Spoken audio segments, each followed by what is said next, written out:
Warning: the following video contains explicit language which may be offensive to some viewers or inappropriate for children. The content within this video is intended for mature audiences only.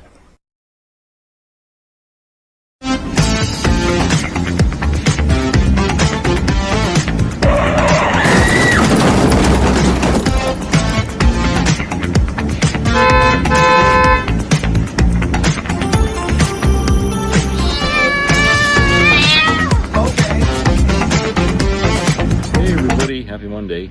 Hope everybody's doing well. Got a video here I want you to see, and we'll discuss it on the other side. So let's go to the video. Well, that backfired in their faces. MAGA Republican leaders went on the various weekend shows to try to help Donald Trump with his cover-up of the Epstein files, but each MAGA Republican leader looked more pathetic than the next. Bring in MAGA Republican Congressmember Eric Burlison, who claims he never even knew about the Wall Street Journal article about Donald Trump sending Epstein a birthday card for Epstein's 50th birthday in 2003, where Donald Trump says, "Our enigmas will never age and our beautiful secrets will always remain," at like the height of Epstein's sex trafficking. I'm sure you never heard about that, Burleson. Here, play this clip. And Congressman, your committee, the Oversight Committee, now is planning to issue a subpoena for these files. And also two Democrats on your committee, Robert Garcia and Ro Khanna, now want the Epstein estate to turn over the birthday book from his 50th birthday, where Trump and dozens of others were listed as contributors. Would you like to see that book, the birthday book, in the name of transparency? I haven't heard about the birthday book. I don't know that if that has any kind of bearing on as evidence on who was being arranged to have sexual encounters with girls. I'm more concerned. That's what I'm actually concerned with, is trying to, instead of finding out who he went to a party with or a birthday party with, I care more about who actually went to the island and who was arranged to sleep with a minor. Then you have MAGA Republican Senator Markwayne Mullin on CNN with Jake Tapper, and Mullin tries to claim that it was Obama's prosecutors that entered into the sweetheart deal with Epstein back in 2009 and gave Epstein the non-prosecution agreement. It was Obama's fault, the MAGA Republicans were saying on live TV. No, it was a George W. Bush prosecutor named Alex Acosta, who was the federal prosecutor from the Southern District of Florida, who entered into the non-prosecution agreement with Jeffrey Epstein. The Attorney General also, during the relevant time period for the cover-up, was Pam Bondi in Florida. And it should also be noted that Alex Acosta was Donald Trump's former labor secretary during Donald Trump's first term. To Jake Tapper's credit, he called Markwayne Mullin out and said, "You're just lying. Like, it was absolutely not an Obama prosecutor. It was a Republican prosecutor, Alex Acosta, who then worked for Donald Trump." Here, play this clip. And that's why Attorney General Bondi was saying for months. Well, then tell me why for months she was saying that she's going to release the information tomorrow.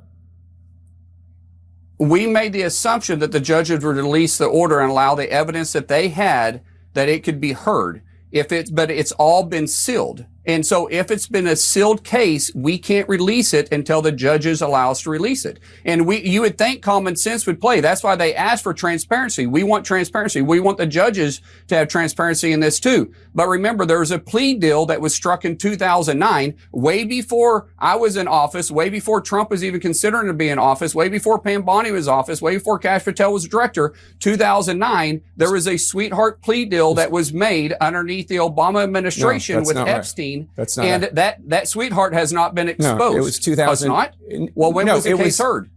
It was 2008. It was the U.S. attorney at the time was a guy named Alex Acosta.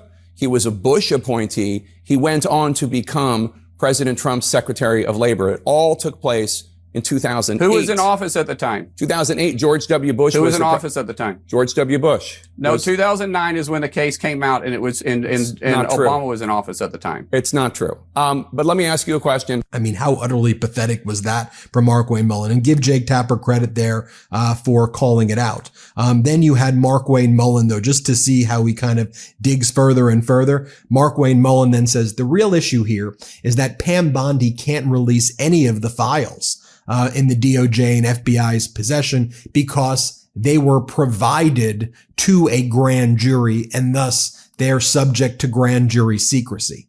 Okay, that's entirely false. I mean, these people just show up and say the most egregious lies. The issue about grand jury secrecy involves grand jury testimony. The grand jury testimony is not the Epstein files. The testimony is not what people want. That's about 1%. We don't want the testimony. We want the files. The DOJ and the FBI can share those files. You redact the names of the victims and you release it. It's very simple. Has nothing to do with the grand jury at all. Just a blatant lie right here. Here, play this clip. Now the administration is saying they can't release this information. Now I understand you're talking about a resolution you offered calling for the grand jury to release transcripts from the grand jury investigation into Epstein and Ghislaine Maxwell, and a judge said no. But there's troves of information that the administration could release tomorrow if they wanted to, and they've been promising to, and they haven't. Oh, Jake, that's not true. You know better than that too, because you know every piece of file that they have, every video, every document, every flight log has all been heard by a grand jury. They've all been seen by a grand jury. And we want the judges to release it. Pam Bondi has called on the judges to release it. Trump has called on them to release it. And the Congress has called on them to release it. But we can't, because there is a true co-equal branches of government. So we can't force the judicial branch to do anything. All we can do is ask them to do it. We assume I'm not talking about that the judges would release it. I'm not talking about the grand jury stuff.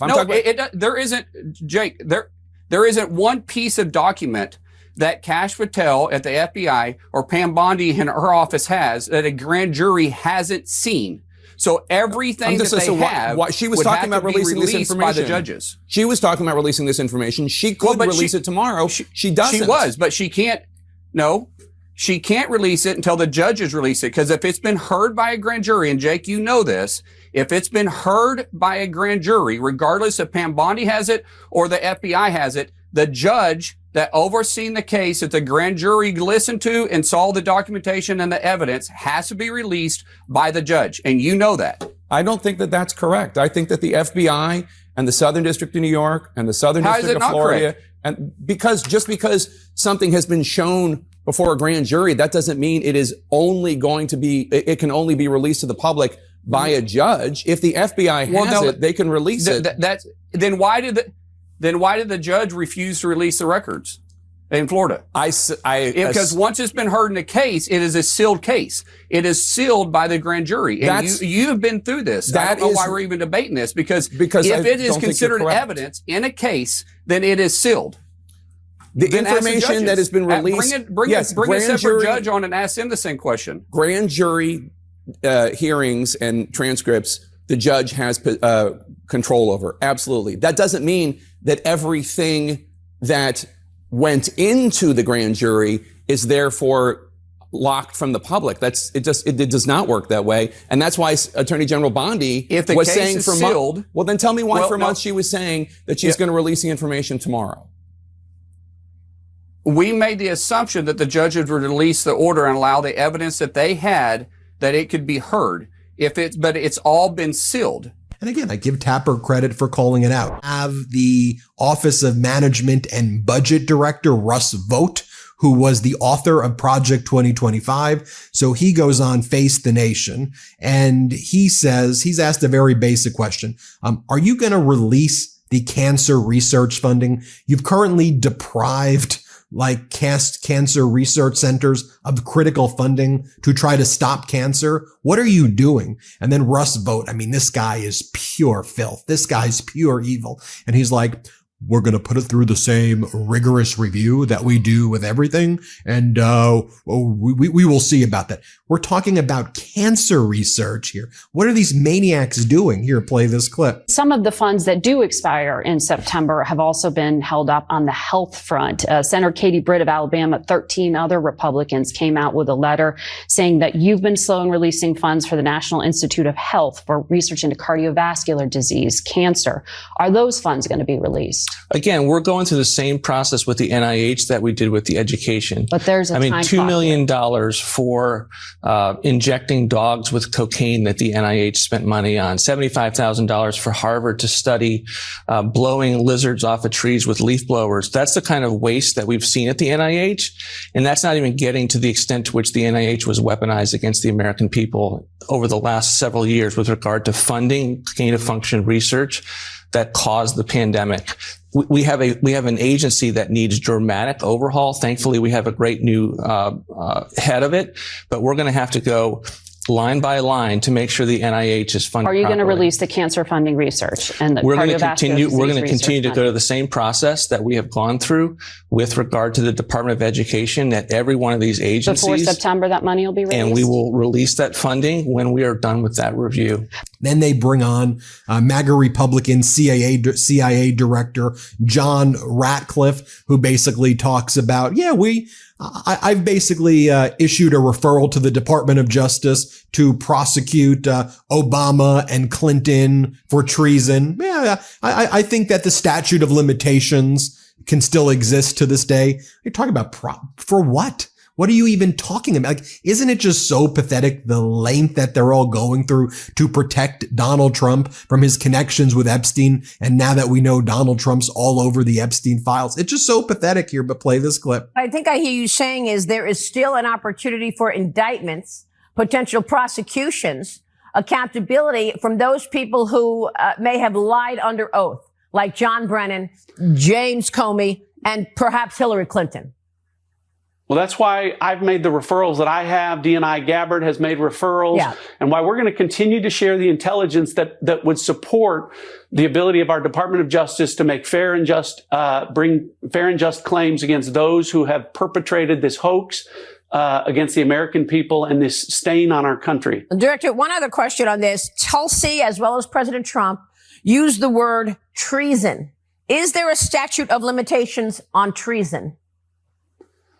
Well, Maria, what I would say is this, is there is no doubt in my mind that the people that we just talked about conspired. They conspired against President Trump. They conspired against the American people. And so I'll leave it to Pam Bondi and our Department of Justice, Kash Patel and our FBI to investigate the conspiracy to do what and what charges that they're capable of bringing. But again, I don't think statute of limitations are going to impact, because in a conspiracy, Maria, the statute of limitation doesn't start to run until the last act in furtherance of that conspiracy. And Maria, part of why this is so important is the people behind this are still furthering the conspiracy. Okay. Then you have Lindsey Graham, MAGA Republican senator.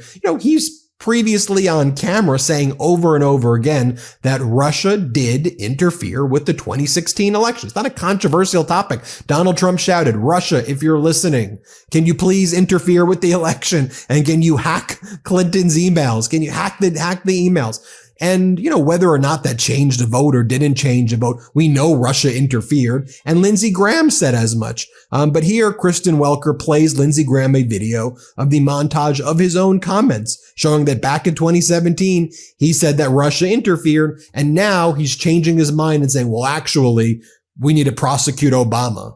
Prosecute Obama? Why? Because you're trying to hide the Epstein files? It's so pathetic. Here, play this clip. There was already a Trump-appointed special counsel at the time investigating the origins of the Russia probe. It did not find any evidence of political interference. And Senator, at the time, you agreed with the findings of the intelligence community. I want to play back what you said at the time. Take a look. Yep. The Russians did it. It was the Russians who tried to interfere in our election. Every member of the committee agrees it was the Russians. They didn't change the outcome, but they did release information embarrassing to the Democratic Party. It did affect Hillary Clinton. There's only one person in Washington that I know of that has any doubt about what Russia did in our election, and it's President Trump. Senator, are you now saying that you don't believe that Russia tried to interfere in the 2016 election? Well, what I am saying is that you left a lot out here. It's called the Horowitz Report. It's the Mueller investigation was crooked and rotten to the core. Oh, and then Lindsey Graham is asked about the fact that Palestinians in Gaza are being starved to death right now. You have innocent people that are being starved to death. So Lindsey Graham's asked, well, what do you think about that? And then Lindsey Graham's response is, well, I think Israel's come to the conclusion that it's just going to have to do what we did with Tokyo and Berlin. I think it realizes that it needs to just basically take the place by force and then start over again. Take the place by force? Well, they're just saying it out loud now. Here, play this clip. I think what the topic we're talking about today is a change in strategy. I think President Trump has come to believe, and I certainly have come to believe, there's no way you're going to negotiate an end to this war with Hamas. Hamas is a terrorist organization who is chartered to destroy the state of Israel. They're religious Nazis. They hold Israeli hostages. I think Israel's come to conclude that they can't achieve a goal of ending the war with Hamas that would be satisfactory to the safety of Israel. And if they're going to do in Gaza what we did in Tokyo and Berlin, take the place by force, then start over again, presenting a better future for the Palestinians, hopefully having the Arabs take over the West Bank and Gaza. But I think going forward, Christian, you're going to see a change in tactics, a full military effort by Israel to take Gaza down like we did in Tokyo and Berlin. And here's Lindsey Graham again. How pathetic does this look? Oh yeah, we need someone to just look into Obama for treason. Here, play this clip. All right. Well, let me ask you about this twist that happened this week. President Trump seemed to want to try to shut down questions about the Epstein files by accusing former President Obama of treason. This came as his director of national intelligence, Tulsi Gabbard, declassified documents which allege top Obama officials manufactured information related to Russian interference in the 2016 election. Now, Senator, as you are well aware, this actually contradicts a bipartisan Senate intelligence report led by Marco Rubio, which found that Russia did in fact interfere in the election. Do you actually believe that former President Obama committed treason? Well, I think somebody needs to look at what we found. The Intel Committee looked at the matter, and they said in 2017, the intelligence analysis of 2017 showing that Russia was trying to interfere in our election was real. They didn't achieve their goal. But what she found, Ms. Gabbard, is that in 2016, the intelligence community told President Obama there's no evidence that Russia was involved in trying to change the outcome of the election. And he supposedly told a group of people, keep looking, and the analysis changed. And at least here, Kristen Welker says, are you just trying to rewrite history because Donald Trump doesn't want the Epstein files getting released? Like, we're not falling for this. Here, play the clip. Russia was involved. Well, now we all say Russia was involved, but in 2016, they said Russia wasn't involved. What the hell happened? Let's get a special counsel. Hold on, Senator. As you know, former President Obama has weighed in through a spokesperson. He says that's just patently false. I actually spoke to Susan Miller, who's a former senior CIA officer who helped oversee the 2017 intelligence assessment on Russian interference. She says it's completely false that Obama or anyone else asked them to change or sway their investigation. She says she says, and she's a Republican, says they all would have quit if that had happened. Senator, are you trying to rewrite history to distract from the Epstein matter, Senator? No, I'm trying to let you know and the media know that we found something we didn't know before. At the end of the day, I'm not calling for a prosecution against President Obama for treason, but I am calling for an investigation. Back to Russ Vought right here. And Russ Vought says, we actually should applaud Donald Trump in the way he's dealing with the chairman of the Federal Reserve, Jerome Powell. Donald Trump hasn't fired him yet. So that shows that Donald Trump is exercising restraint and respects the chairman of the Federal Reserve. So pathetic. Here, play this clip. I realize it's not unprecedented for a president to speak about what they want in terms of the interest rates, although this is probably taking it to a new level. But do you not have any concerns with all this back and forth about firing Powell, about the concept or the perception of undermining the independence of the Fed, which therefore could then undermine confidence that global investors have in the United States? As you know, the idea of an independent federal bank is an important part of that.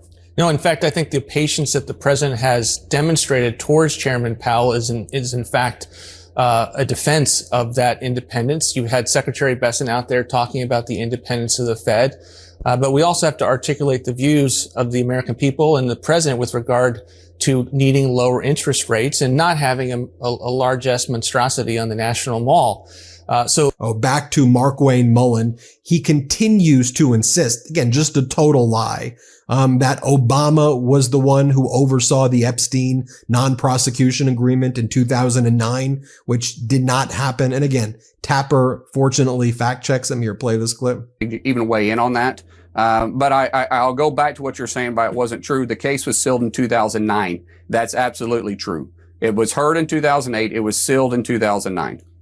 The point is that the sweetheart deal, which was completed in 2008, was under the Bush administration, U.S. Attorney Alex Acosta. That's why Alex Acosta resigned in the first Bush administration, because the Miami Herald had written this story in 2018 about how Epstein got away with so much. And then in 2019, the U.S. attorney under President Trump, Jeff Berman in the Southern District of New York, then brought charges against him. So, I mean, there is stuff to say that you could point to that say, like, President Trump did this, right, or President Trump did that. And remember, in 2019, President Trump and his administration called for it to be unsealed at that time, too. It went silent, and not a word was said during the Biden administration. Not a word. Nothing was said during the Biden administration. People can look it up. The sweetheart deal was 2008 during the George W. Bush administration. But I always appreciate your coming on the show. And then this even just gets even more strange. You have Nancy Mace. She goes on Fox and she says that she loves watching YouTube videos of ICE torturing migrants. Here, play this clip. New sheriff in town, I have to tell you, one of my favorite things to watch on YouTube these days are the court hearings where illegals are in court and ICE shows up to drag them out of court and deport them. I can think of nothing more American today than keeping our streets safer by getting those violent criminals out of the United States of America. And we all have Donald J. Trump to thank for it. Take a look. And then she says that she may be forced to run for governor of South Carolina because South Carolina has become too woke. Here, play this clip. Box, let's talk about your political future. Here is a headline from the New Hampshire Union Leader. It says, in the first New Hampshire appearance, Nancy Mace all but confirms a run for South Carolina governor. Is that in the cards for you, Congresswoman?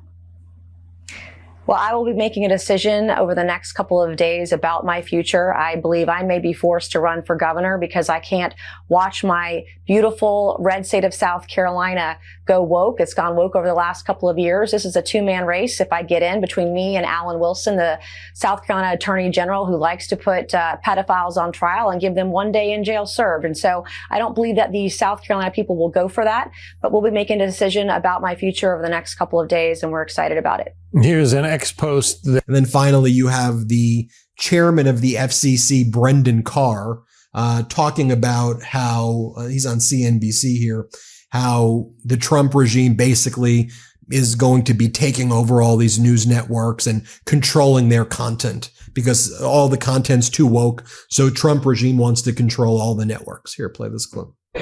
Yeah, and so, again, when Ana Gomez writes, you're imposing never-before-seen controls over newsroom decisions and editorial judgment in direct violation of the First Amendment, you say what? I think it's time for a change, and the procedures that we put in place in this deal have lots of precedent. For instance, there's been ombudsmans put in place by the FCC before. We're putting a biased ombudsman in place here. We're addressing DEI. The prior FCC during the Biden years put pro-DEI commitments in different transactions, and so we're unwinding that type of approach. And we're frankly taking a trust but verify perspective here. I think this could go a long way to restoring America's trust in media. And again, the media itself, I think, has undermined itself over these last couple of years. When you look at the stuff that Colbert is doing, the idea that, a partisan carnival makes economic sense, these are business decisions at the end of the day. And again, I think it goes back to President Trump because this facade of gatekeeper legitimacy that was conferred on these outlets is going away. And we're just seeing a lot of dominoes fall as a result of that. It's just fascism in plain view, folks. So Donald Trump in Scotland promoting his golf course, hiding from the Epstein scandal of his own making, released the damn files. Trump is cheating on golf, disgracing the United States in front of the whole world, harming and damaging the whole world right there. And that's what the MAGA Republicans were doing on TV. You saw it for yourself. Hit subscribe. Let's get to... So over the weekend, the maps, you know, the Make All Americans pedophiles, these people went on a sort of a massive defensive pattern here to try and cloud the issue, trying to adjust timelines of when things happen so that way it butts up closer to a Democrat as president. You know what I'm saying? They're out there trying to rewrite history, all right, in the hopes that people will buy it. And, you know, people my age, we remember. Okay, we remember how things went. And we know who was president at the time things happened. And like I said before, if there was any shit there about Obama doing something to tamper with elections, I guarantee you the Republicans would have been all over that. Okay? I mean, look, it was bad enough that after Obama won the presidency, the Republicans had this big fucking meeting where they were going to play out or iron out a fucking attack pattern to make Obama fail at everything, okay? And they certainly gave it their best. They made it difficult for Obama to do a lot of stuff, including when he wanted to reform the health care in this country. The original plan that he had was a lot more closer to what Bernie Sanders was talking about than anything that any other politician had ever presented before. But by the time the Republicans had got done chopping the shit out of it, what we ended up with was just, you know, another giveaway to the healthcare industry, okay? And it had very, very little improvements in what we have for healthcare. But it wasn't enough. They wanted to get rid of the ACA altogether because they didn't want any legacy left behind by Barack Obama, okay? They hated this guy, you know? And so here we go, here we are all these years later, and they're still trying to pin something on this man to make him look like a big criminal, like he committed treason. And that's laughable coming from this group of people, because Trump has committed more treason in this country than any fucking person that I know of, even those people like Aldrich Ames and Hansen there. Okay, those two guys can't hold a candle to Trump when it comes to treason. All right. So all of a sudden, treason is such a big concern to these people when they got one of their own in the White House, you know, breaking the Constitution, rewriting laws the way he sees fit, using his executive power as a bludgeon to create laws and stuff, and going over the heads of Congress and the Senate and all that. Okay, treason, that's like one little crime on a pyramid of fucking crimes that widens way out at the bottom. This fucking guy is a criminal, a class act, okay? And yet we're supposed to, you know, consider that maybe Obama might have been a treason person, you know? And I'm thinking, you know what? There is nothing there. If there was something there at this point in the game, these fuckers would have come out with all kinds of goddamn evidence to show it. And they haven't, because there isn't any. All they got are people visiting the media circuits out there, and there are state-sponsored Fox News channel, okay? That's all they got to spread their gossip, because they know people will listen there, right? The sycophants. They will listen, and they will believe, without question, but they won't go to the other places because they'll get challenged, you know, or people will say, you know, well, you're wrong here, you're wrong. Okay, they won't take it there. That tells me right there their story is full of holes. It's bullshit. They know it's bullshit, and they're trying to keep their base together because they're losing it. You know, a poll come out showing that there's more Republicans now that they're not approving of Trump's handling of this whole thing, and they don't like it, and it's still going down, you know. So Trump is dangerously walking this line here, where sooner hopefully, the momentum to impeachment will become very easy, because there won't be many people left who's going to be willing to say, you know, fuck it, you know, he ought to go. We need to get back to doing what we should have been doing since the beginning of this year, which we couldn't because it was Trump running everything all along.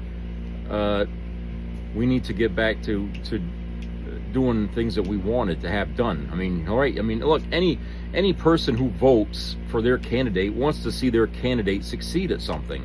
And so far, he hasn't. Trump has not succeeded at anything. His big, beautiful bill that he fucking got passed was not something that benefited us. It only benefited a small portion of this country, and that's the super wealthy. But we're not going to see any benefit from it. In fact, in that fucking bill, he was cutting all kinds of goddamn shit that you and I and everyone you know depends on, that needs. Okay? I can't see how anybody could be in favor of that unless they're out of their fucking minds or they had no idea what was in the damn bill in the first place. But there shouldn't have been anybody supporting that.